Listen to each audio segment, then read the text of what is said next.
So some of you may be thinking that this whole renewal process is for everybody else but you.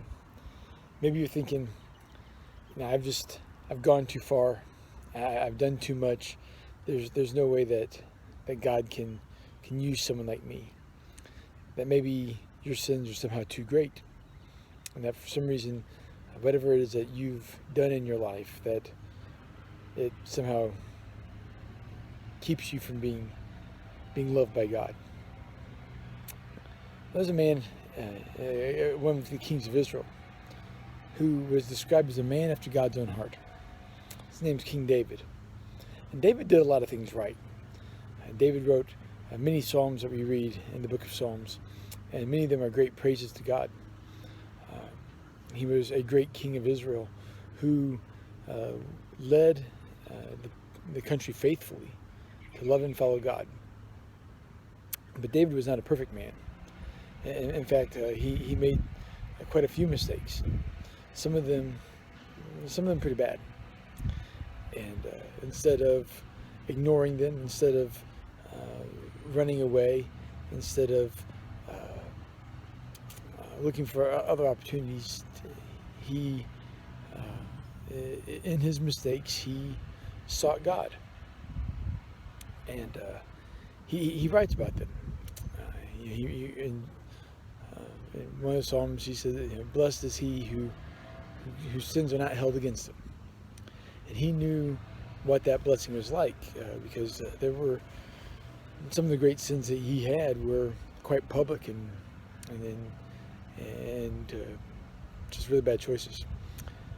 He writes about coming back to God in Psalm 51.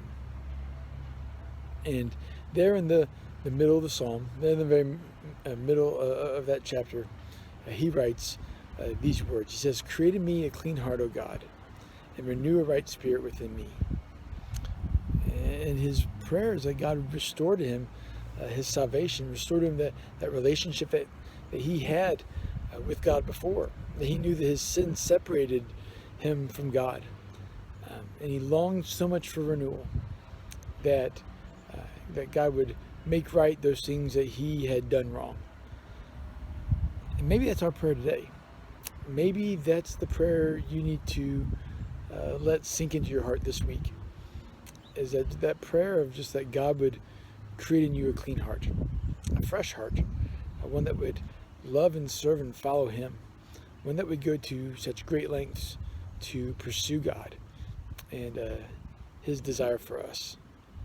That somehow, even in our faults and our mistakes, it doesn't disqualify us from the love of God, but that as we come back to him, we seek renewal, we seek hope, we seek his love, and that by seeking him, he'll create in us a clean heart, a new heart, one that pursues him wholeheartedly, and in spite of our wrongs, in spite of our faults, which will continue to happen, God's love will be made fresh to us new each day. And in those new mercies, we can find the hope to take the next step.